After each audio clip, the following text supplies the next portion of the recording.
Welcome back to The Breakdown with me, NLW. It's a daily podcast on macro, Bitcoin, and the big picture power shifts remaking our world. What's going on, guys? It is Tuesday, September 24th, and this is SEC Week.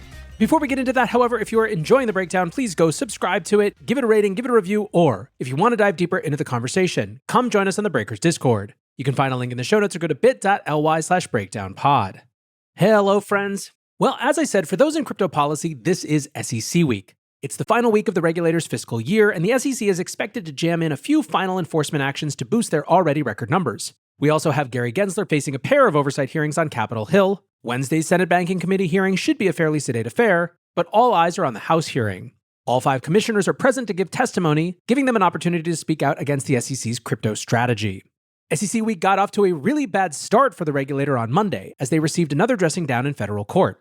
The case involves Coinbase's petition for rulemaking, where they demanded some clear rules of the road. These petitions are routinely ignored by the regulator, which is the approach they took way back in 2022 when the petition was originally filed. The court later forced the SEC to provide a response, with the regulator denying the petition.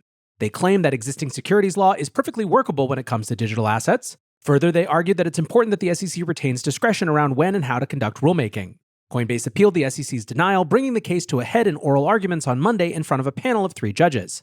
The hearing was live-streamed, giving us an opportunity to listen in as the lawyers on each side made their case.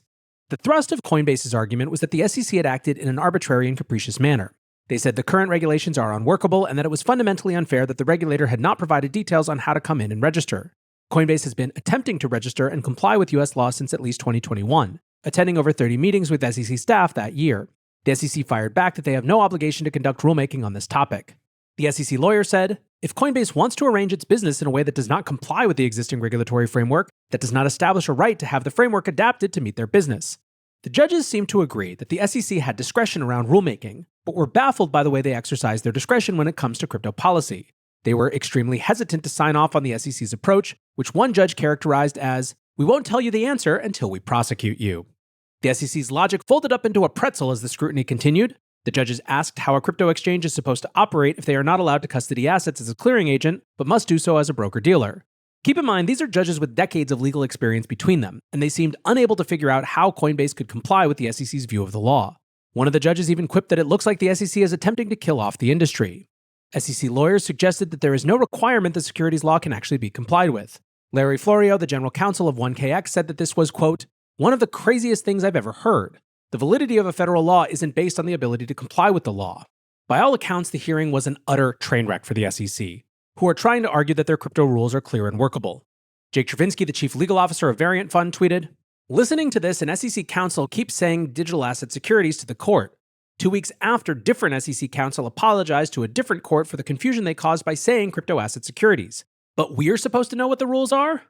Bill Hughes, a lawyer at Consensus, commented, if you want to get the emotional fulfillment of a federal appellate judge flaying alive an SEC appellate attorney for the SEC's contradictory and vague positions on crypto, then listen to this hearing. Bravo Coinbase for continuing to shake their fist on this rulemaking issue regardless of how it comes out.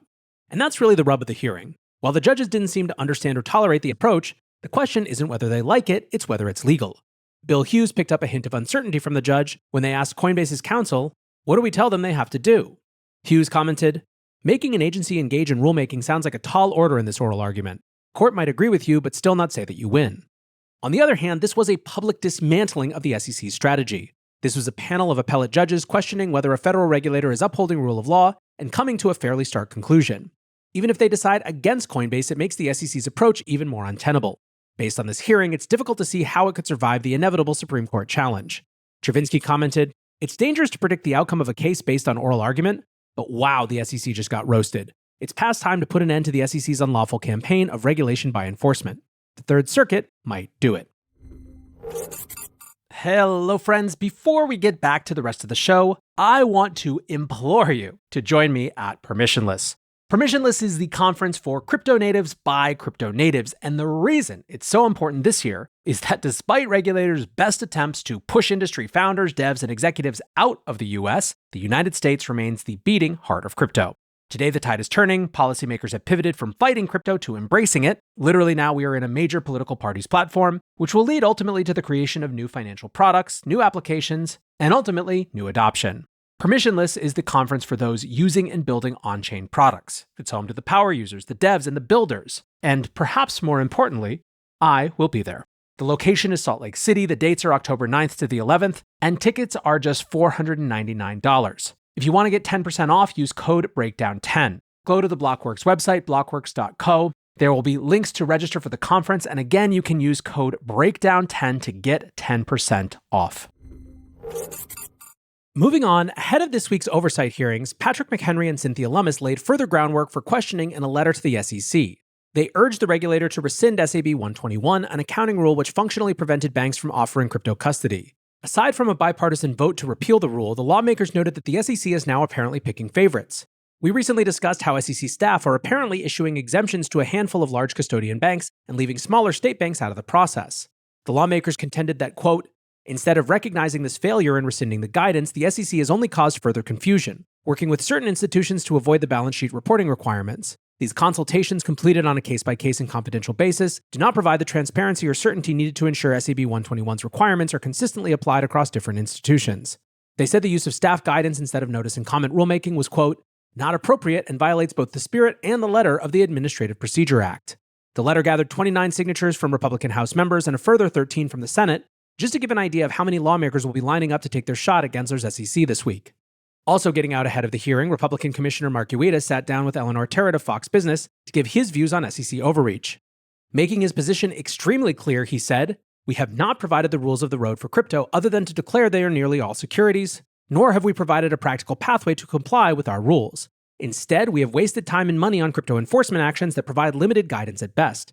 At the same time, we are using enforcement resources on crypto. The Commission is falling short in protecting seniors from relationship and affinity scams, which can be devastating when their retirement investments are stolen. Presuming that everyone in the market is a potential scammer and fraudster until proven innocent is the wrong course of action and not the American way. We also have some new data from Paradigm dissecting the patterns in SEC enforcement actions. They called their report, Regulation by Enforcement Isn't Just a Meme, and set out to demonstrate the reality of the situation. Lawyers at the firm looked at all 171 crypto enforcement actions conducted since 2015, with a focus on seeing how the tactics have shifted since Gensler took office.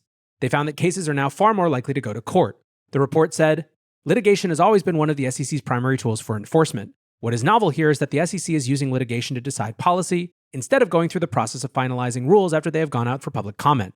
Another key finding was that under Gensler, the SEC has gone after individuals more often. The report suggested, there's nothing inherently wrong with the SEC going after individuals. What's problematic is that the SEC under Chair Gensler is pursuing a barbell strategy of pairing its actions against the largest and most successful companies in the industry on issues related to institutional registration, with an increased focus on going after individuals who lack the resources and incentives to defend themselves on matters pertaining to the issuance of alleged securities. They suggested the goal is to maximize deterrence rather than to minimize harm. A key example of this would be the focus on going after celebrity defendants like Kim Kardashian for promoting crypto products, rather than the perpetrators of actual fraud. Finally, Paradigm found that the SEC has preferred to go after large intermediaries rather than individual token issuers. The report stated, in doing so, the SEC is attempting to maximize its leverage to bring the entire ecosystem to heel and litigating the legal status of specific tokens in the absence of the token issuers, which are the parties best positioned to defend the claims. None of these findings are particularly novel for anyone that has been watching the SEC's rampage over the past 2 years, but it's useful to have solid data to back up industry opinion. Paradigm concluded, despite Chair Gensler and his advocates saying nothing has changed about the SEC's approach to crypto, the empirical evidence is suggestive of the opposite. So if it feels like this is all prelude to the big hearing happening on Tuesday, you're not wrong.